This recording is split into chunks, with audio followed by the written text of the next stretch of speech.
Okay, so this is a stucco strip. We have the magnets inside. This right here is the top of the stucco strip. This is the bottom.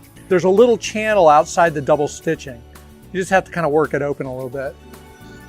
Okay, so putting the fiberglass rod in the stucco strip is a little bit more of a challenge because there's some thick material in there.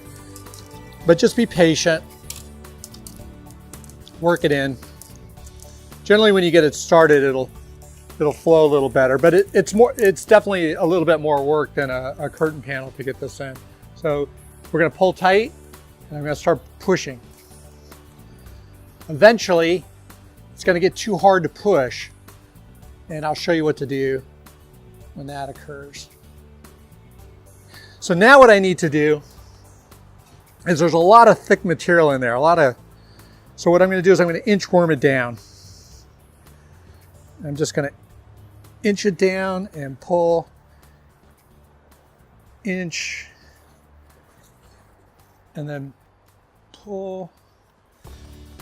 Sometimes we get calls, this just will not go in.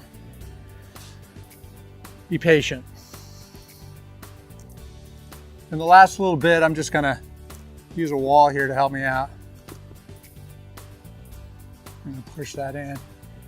And I want to push it in really far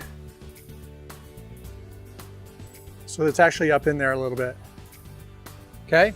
What you're going to find is once you've pushed it in with all the tugging and pulling, particularly on those stucco strips, it's going to come out like a spiral. So what you want to do is just kind of massage it. So I've got my fiberglass rod up in here about 2 inches or so. And even though it's hard to get these fiberglass rods into these stucco strips, it can find a way of working itself out. So all I'm going to do is I'm just going to close the channel with an ordinary stapler right below. You won't even know it's there. Why do we want to have this? Because I can always pull that staple out and get the fiberglass rod out if I need to.